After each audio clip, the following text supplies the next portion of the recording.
So some videos have been going up and I realized that I haven't actually said what the hell I'm doing out here.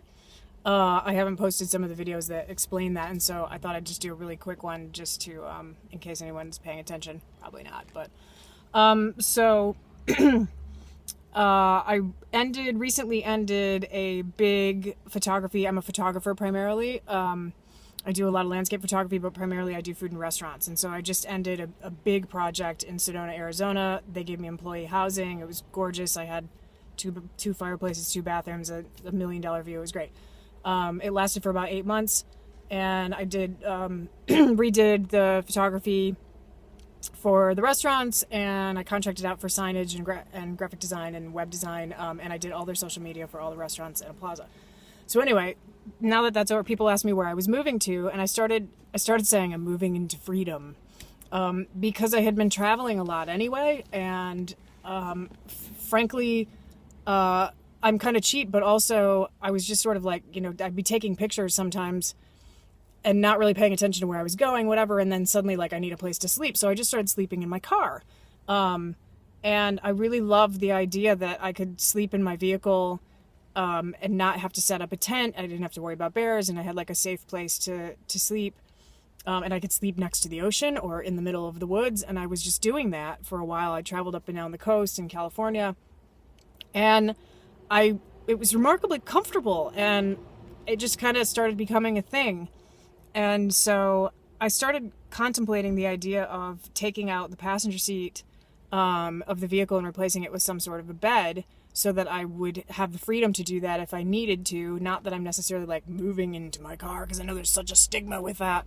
And I was obsessing over RVs for a while, and sleeper vans and stuff like that. And I'm still would, of course, love to do that at some point, but it's just not like economically feasible. I kept going back to getting 39 miles to the gallon in my car. I drive a Toyota Yaris. So anyway, the funny story is that I'm traveling a few months ago, and I went to the volcanic national park, Lassen Volcanic National Park in Northern California. I believe it's the only active volcano in California. And I had been contemplating this idea of replacing something in my car with a bed. And so the volcano is closed. There's a little parking lot 3 miles up where you have to park, and then it's totally closed to vehicle traffic because of snow. So there's only one other car parked in this parking lot at the top of a volcano. And it's a Toyota Yaris belonging to this older gentleman who skis and rides his bike. And he had ripped out the passenger seat and the back seat and replaced it with a Tempur-Pedic bed. And he was awesome. And he had ridden his bike up to the top of Lassen and skied down it like 3 times. This man was like in his late 50s, I think.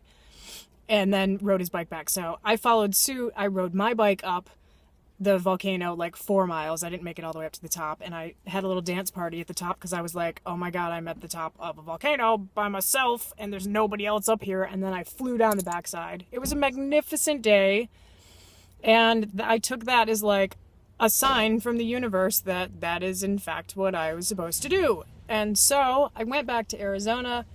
Fortunately, I have some woodworking friends. They have a website called naturallivingfurniture.com. George and Seth, again, that's naturallivingfurniture.com. I'm plugging them. So they make this gorgeous furniture out of juniper wood, tables and all kinds of stuff. And I worked with them to rip the seats out of my car, and I replaced it with this beautiful platform bed, which is a complete mess right now, so I probably shouldn't even show anyone. But essentially, the platform is here, and it's got storage underneath. I've got foam core on top, and my big fuzzy blanket, so it's nice and soft. I got a bunch of stuff piled up in there at the moment, my sleeping bags and stuff, but storage underneath, and then there's holes in between each storage compartment, and I have another video of us making it that I'll post later. So I started documenting this whole process, and in the process of that, I started meeting a bunch of other people that were doing this as well. I met a family, and I'll have to post their hashtag later. I can't remember off the top of my head right now, but I met a family in Sedona that bought a school bus, and they moved out of their house, and the guy is, a master craftsman, and so they converted the bus into a tiny home, and they're moving into it permanently and hitting the road. So I did it. I've been doing it for about a month now. I've mostly been staying with friends, honestly, because I've got friends everywhere. I was on the road for 10 years for my old job, so I know a lot of people. And I'm so blessed for that and like so amazingly grateful. But it's funny because it's actually been a challenge. Sometimes I have to actually like people are saying things like, you can't sleep in your car, come and sleep in my place. And they're not getting that, like, I actually want to, like, in addition to the ability to sleep anywhere, and all of that, it's super comfortable. Like, it actually fixes, I have a bad back and it fixes my back. I swear to you, I'm not just saying this to like justify sleeping in my car. I dig it. It's comfortable. It's so awesome to be able to just like take pictures all day and travel around and hang out. And then at the end of the day, I just like climb in my little house. So it became this challenge of like, how small can I live? And also a process of documenting other people that are doing similar things. Yesterday, and I meet them randomly all the time. The universe is such an amazing place. Yesterday, I met some people that said they've been living in their RV. I believe they were at Casitas Lake in California. They'd been living in their RV for like 5 years, and they have their kid with them, and you may not think that they're normal. You may not think that any of us are normal, but this nomadic lifestyle it's a thing. It's a thing, and there's a lot of people doing it. And in fact, I'm hoping to build a website, and I plan to model it after some people. Their website is where'smyofficenow.com. If you haven't checked them out, check them out. They're awesome. They have a bunch of videos on their site. It's 2 web developers, and they've been on the road for 3 years, I believe. It's a couple. They live in their Westphalia van. And they've got all these great videos about their adventures and how they do it and what it's really like. And so I found that after I'd already started doing this, but their site has definitely inspired me as to like how I can, really make this a thing. So it's a way for me to continue to travel, to make the photography that I like making. I have a decent little Instagram following that's picking up a lot lately with my travels. At Instagram, I'm Instagram _ LilaHum, LILA_HUM, I believe. Could be 2 M's. I think it's 1 M on Instagram and 2 M's on YouTube. Anyway, so I make videos on YouTube. I make videos. Sometimes I use a funny accent when I talk just because it's like more fun that way and it just comes out better. And I've got characters and all sorts of fun things. And so this is me being me, unapologetically. This is what I'm doing. I'm kind of living in my car, sort of. I just tool around. What do I do for money? That's what everybody keeps asking. So first of all, I don't pay rent. So there's that out of the way. My car, I paid off my car with the last job a few months ago. I do have a few debts that I probably need to handle, but they're not like, they're not extraneous. Like, I've got like a couple grand in credit card debt, if that. There's personal information for you. And, I owe my friend AJ some money in Venice Beach. I swear I'm going to pay you soon for Burning Man last year. But aside from that, I have no like outstanding debts that are huge. My monthly outflow is really minimal, and I eat primarily organic. That can be a little expensive, but fruits and vegetables, I eat really healthy. Any of you who know me know that I have stomach issues, so I have to try to eat healthy as much as possible. Not always, but as much as possible. And so that keeps things cheap. I don't do a lot of processed stuff at all. I don't eat fast food at all. Ugh. I'm kind of pretentious about things like that. And so anyway, my message has become to teach people to like travel around, take pictures, and teach people that that they can love again. Teaching people how to move into a space of love. I've been calling it Moving into Freedom and or the Love Tour, which was an idea that some friends of mine and I came up with many months ago. So the Love Tour concept is just about,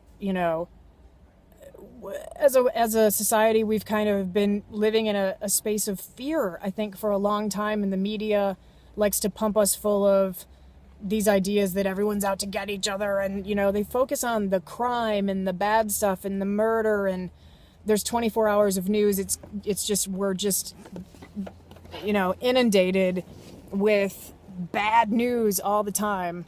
And it's good to be aware the world is a messed up place. Totally agreed. The government, the corporations, we'll go into that in other videos. You definitely need to be educated. There's a bunch of stuff on my channel that to wake y'all up or whatever. If you're already awake and this is all news to you, then change the channel. Or if you think I'm crazy, change the channel. I don't really care. I'm just kind of doing this because the universe told me to. So I'm doing it. I'm spreading love. Not every day is full of love. I might be a little nuts. We're all a little nuts. Everybody's a little nuts, especially right now in these changing, shifting times. But I'm okay with my nuts, and you should be okay with your nuts too. Every day is a process of self-forgiveness and learning to love oneself. We're moving out of a space of just merely existing and moving into a space of love where we get to do what we love and what we're good at. It's possible. My father would disagree. He would tell me, I'm living in a dream world. You can't do what you love for a living. You're crazy. But I'm going to do it. I'm going to try it at least. I'm going to try it. I got to give it a solid try. Because if I don't know why I'm talking with a southern accent now, but that happens sometimes. Sometimes that just happens. I go to Texas in my head. Anyway, I got to try it. If I don't try it, then life is short, man. It's short. And there's just no reason to take yourself too seriously. Take anything too seriously. It's supposed to be fun. It's supposed to be joyous. Have fun. Be joyful. Find love in everywhere and everything. And you don't have to go live in your car like me. But hey, to the best of my knowledge, nobody else is living this small. Nobody else is living in a Toyota Yaris, and certainly not a female by myself. Am I advertising that? So you don't know my license plate number. Yes, I'm safe. I carry bear mace. I'm going to end this now. There's my explanation, and there'll be further videos coming up that will show the crafting of the remodel of the car and exactly how I'm doing it. I also do reviews of off-grid camping gear. I just bought a BioLite camp stove that's awesome. Solar panels. I'm totally off the grid, yo. That's my big thing that I'm promoting. So I promote all that stuff. And I guess that's about it. So feel free to subscribe if I haven't run my mouth for too long. Sorry, this one was really long. I'll try to condense it in future videos. So I hope y'all are having a beautiful day. Be blessed. Be full of light. Be full of love. And if you can't do that, at least be nice. Don't be a dick. Lilahumm. Moving into freedom. Peace.